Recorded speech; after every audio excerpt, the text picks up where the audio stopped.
Welcome to another episode of Civic Cypher. I'm your host, Ramses Ja. He is Ramses Ja. I am Q Ward. You are tuned into Civic Cypher. Yes, sir. And we got a lot for you to stick around for. We had an interesting Reverend Dr. Martin Luther King Jr. holiday, and we realized that a lot of people really don't know the man that we, to be fair, had to come to know and study. And this version of him that has been whitewashed and romanticized is in some ways a far cry from the actual man that lived. This guy was prolific, and it's almost like he's reduced every holiday to just his "I have a dream" speech and a couple of choice quotes that really they've kind of put him in the category with Santa Claus. Right. And that's not really fair. So we're going to take some time and really flesh out a little bit more of Dr. King, what he stood for. And we're going to do that a little later in the show by reading 5 lesser known facts about Dr. Martin Luther King Jr. for our Way Black History Fact. There's a lot that we feel you need to know about, and there's a lot that doesn't really make its way to popular conversations and educational curriculum. Also, we're going to take some time and point out the hypocrisy found most prominently in the GOP in this country when it comes to Dr. King's holiday, where, again, they take little bits and pieces of his life and kind of throw a quote up here and there for clout, but they in no way stand for anything that Dr. King stood for. So it's up to us to point that out and to teach what we know. But right now, it's time for some Ebony Excellence. Today's Ebony Excellence is sponsored by Major Threads. For innovative, fashionable sportswear, check majorthreads.com. And we are pulling parts of this story from radioinsight.com. Today's example of Ebony Excellence, we're going to shout out the one and only Mr. Tony Coles, who is one of the people who is responsible for the success of this show right here. Well, he is growing in the media space, and it has made trade news, and so we thought we'd share it with you today. I'll read. Tony Coles promoted from president of the Black Information Network to president of multicultural business and development at iHeartMedia. Sometimes there are people you know, like me and Q, and sometimes there's people you don't know behind the scenes making things like this and other things happen. Tony Coles effectively discovered Civic Cypher in the early days of our syndication, and now that we are on over 70 stations across the country, we can point to a handful of folks, most notably Tony Coles, for making that happen. So with this new move, he's adding the additional responsibility of president of multicultural business and development to his title, effectively expanding his influence on behalf of the largest media company in the United States. He will now lead all multicultural efforts as the president of multicultural business and development. Multicultural advertising is projected to reach $16.5 billion in the next 3 years. And we are certainly happy to see someone who is tapped in, someone who understands what it is that we are trying to do, I think, as a people collectively. And we're just grateful someone has the temperament and the resolve and is measured and calculated who's in that position. So shout out to Tony Coles for making it happen for us, and shout out to him for growing and developing and taking on all the Spanish stations and everything that comes with this new title. Keep going. You got our support. Now, one of the things that we did, with the time off, whatever, you get a chance to kind of check in with social media. You get a chance to tap in with people you haven't heard from in a while. And of course, with Q and I working in this space, folks think of us, being in the space where we're trying to kind of create a more equitable world along racial lines. And, for some of our friends and people that we're connected with, we're top of mind. And so things get sent our way. I want to take a moment and shout out an Instagram handle, Live, Love, Liberate. She's a good friend of mine and a good friend of the show. And she managed to compile a bunch of stuff that really illustrates the delusion that has found its way in recent years to right-wing social media platforms, certainly right-wing political platforms, and in no way represent the reality of what Dr. King stood for. And it feels a little bit insulting that they would take Dr. King's words, stand on them, at least in a digital space, saying that this was a great man and these things that he said were so profound, and we're glad that the country has reached this level, and so forth and so on. And then the other 364 days of the year actively work against what, not only what he wrote in his letters and gave in his sermons, but even in the I Have a Dream speech, which is in and of itself picked apart and used oftentimes out of context by these folks. And it's up to us to kind of set the record straight. You know, the hypocrisy, we do blatant. Thank you. Hypocrisy. We point out a lot of hypocrisy and in all, political arenas, but not enough can be said about the extreme hypocrisy that we find in, conservative circles. It's the strangest thing. It's like watching crazy people, but there's so many crazy people sharing their delusion that you can't convince them that they're crazy, right? But I will read to you exactly what made its way to us, and we'll discuss. And you can see, and decide for yourself if, in fact, this is crazy. This is a delusion. So let's start.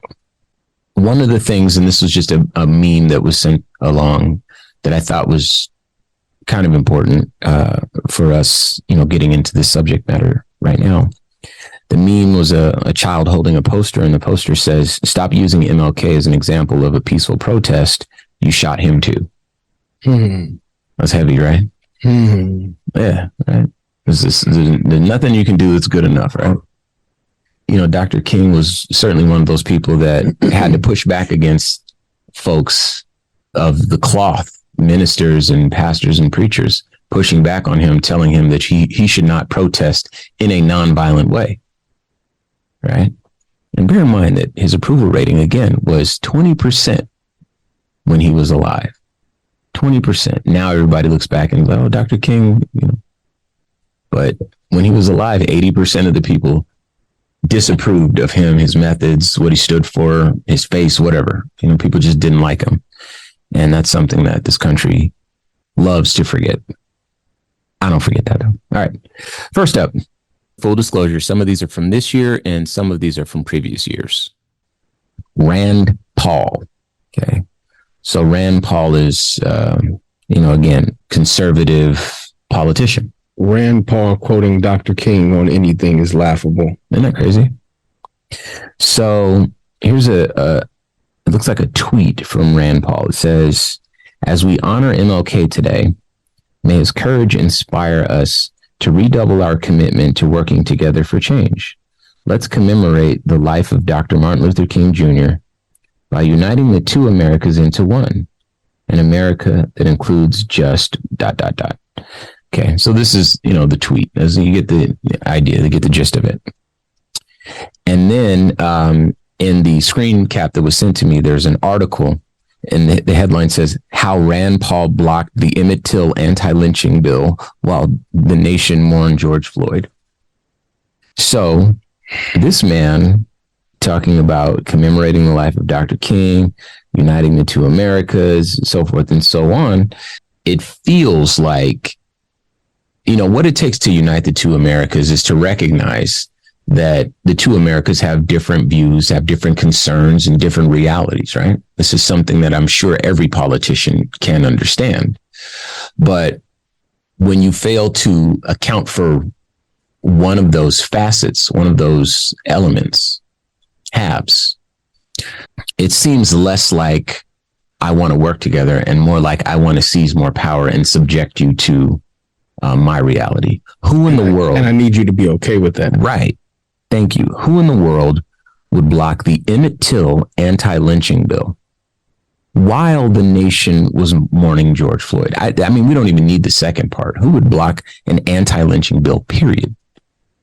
It's these things that feel so hurtful. And it's like everybody's just ignores this and keeps voting for these guys.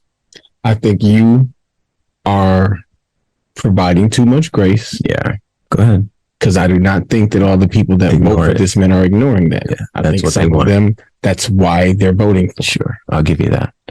But so if that is true, then why pull a quote and post it on your social media, Rand Paul? Because even racist, bigoted, despicable people don't want you to think that of them.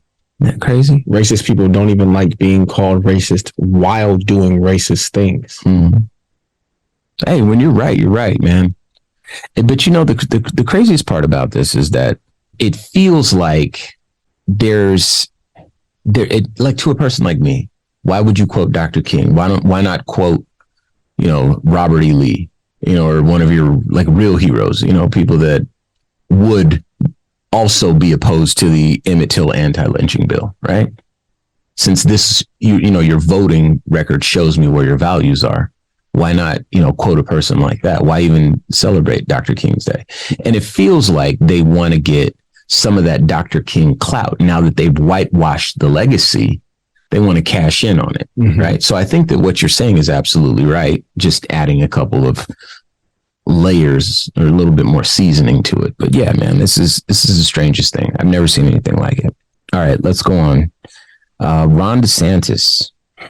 So suffice it to say, he just, copied a meme or screen, a photo of Dr. King standing next to a cutout of his I Have a Dream speech, right? The text, right? And then above the photo, he put Happy MLK Day with an exclamation point. And, the cutout is the, I have a dream that one day every valley shall be exalted, every hill and every mountain shall, et cetera, blah, blah, blah, right? The person that grabbed this entire screen grab and sent it over to me responded to Ron DeSantis saying pretty close to that horrible CRT. Like that's Black history right there. You sure that's what you want to do? And for those that don't know, this guy, Ron DeSantis, has been perhaps the biggest and most vocal opponent of CRT, or in fact, American history, teaching American history in schools. Based off of nothing, based off of some imaginary boogeyman. Kids are going to be sad and not, love the country and feel bad about themselves or whatever, which in my estimation is complete and utter nonsense. It feels very unfair, and it feels like another whitewashing of history, and it's dangerous.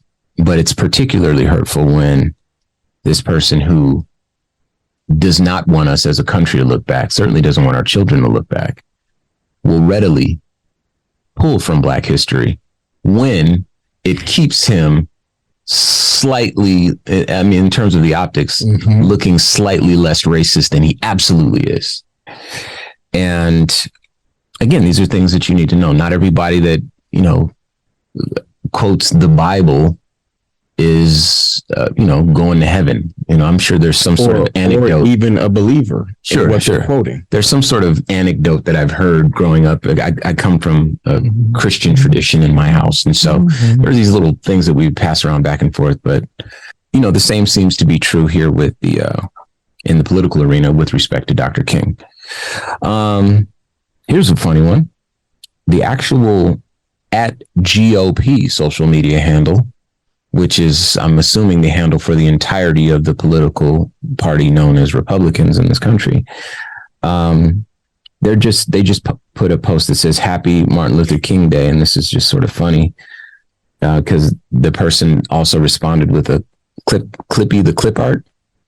And it says, "Hi, it looks like you're quoting Dr. Martin Luther King Jr.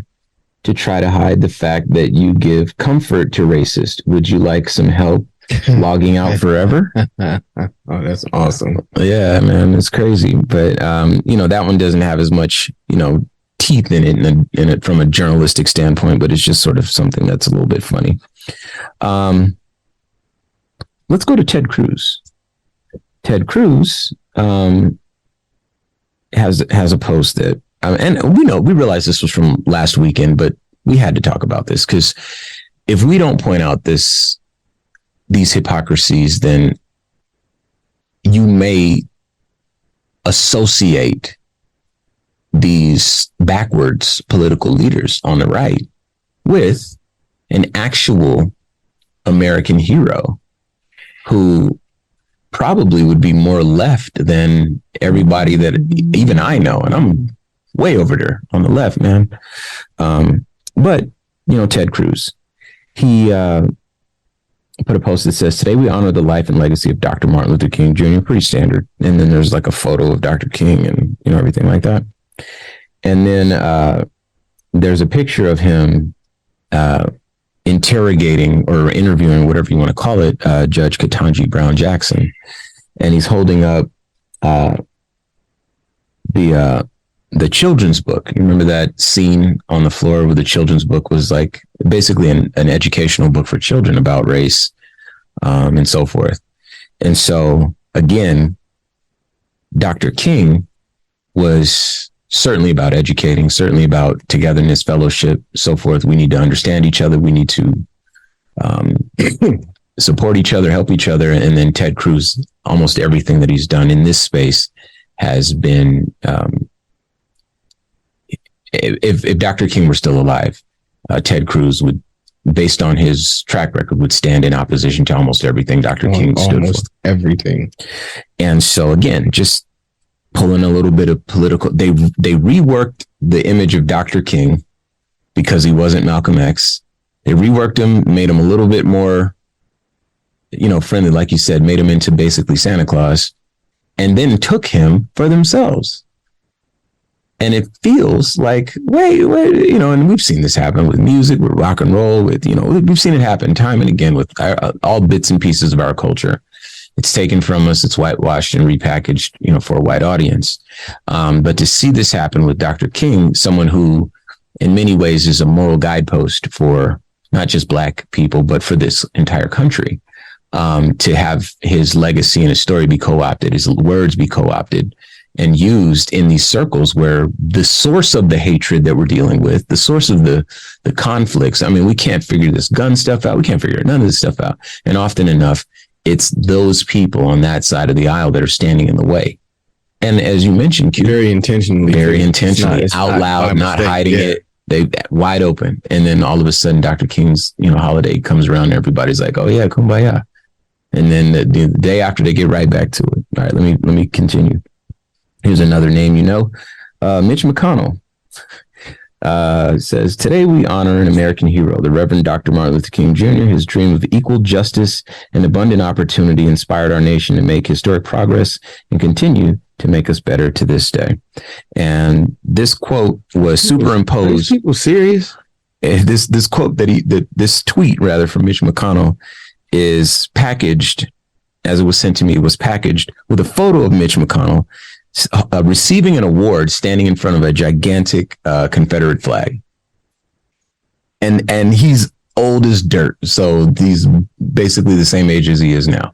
So clearly, this person wants the image of Dr. King, but Dr. King was really about,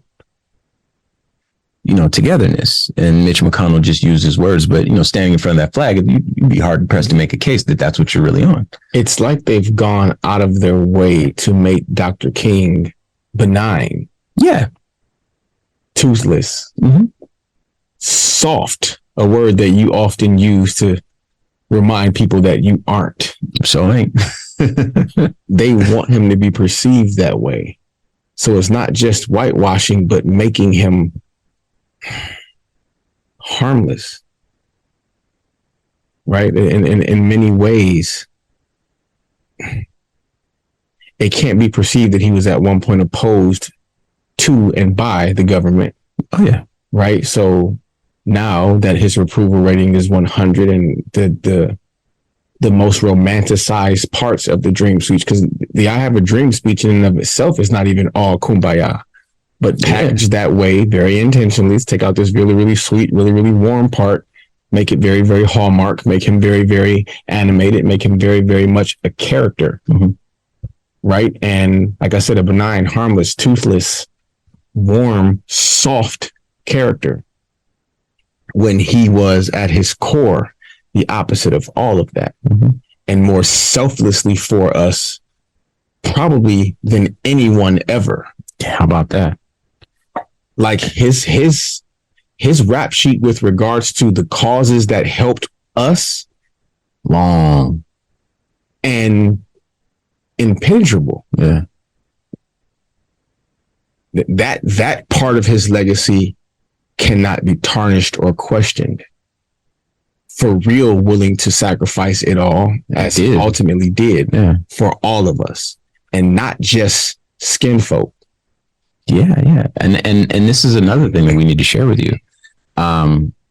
You know, for those that don't know, when Dr. King was assassinated, it was because he had gone to Tennessee to work with poor people. You know, he was trying to get, you know, workers' rights, labor rights, you know, fair compensation, etc. Issues that we're still dealing with in this country today. Issues that, you know, the Republican Party would stand opposed to, as they have done for the past couple of years. You know, once he turned that corner, you know, once it wasn't about, hey, can we use the same bathroom or drink from the same water fountain or sit at the same lunch counter? Once it was like, hey, you're coming after, you know, our war, coming after, you know, our money, or, you know, creating cohesion between poor people and poor whites and poor blacks, you know, then it became, okay, well, this guy has got too much power. Once his approval rating started to tick upward because he's now reaching into new communities and identifying commonalities, then it becomes more problematic. So, you know, this list goes on. Lauren Boebert and whoever else the rest of these people are, more of the same. I'll spare you the details, but I do want to leave you with this. Here's a tweet from Bernice King, which is Dr. King's daughter. She says, if you're going to quote and authentically honor my father on MLK Day, commit to embracing a world house perspective. Determine how you'll disrupt unjust systems and thinking with nonviolent strategy, which that was Dr. King. That was what he was about, nonviolence. And that's what they took. They preferred him to Stokely and to, you know, Malcolm and James Baldwin, everyone else. Dr. King was a minister, and, you know, anyway, I'll continue. Support policies that reflect higher consciousness and make no excuses for hate. So this comes directly from his daughter. This is what you need to do on Dr. King's birthday. And unfortunately, we have not seen that from our conservative branch.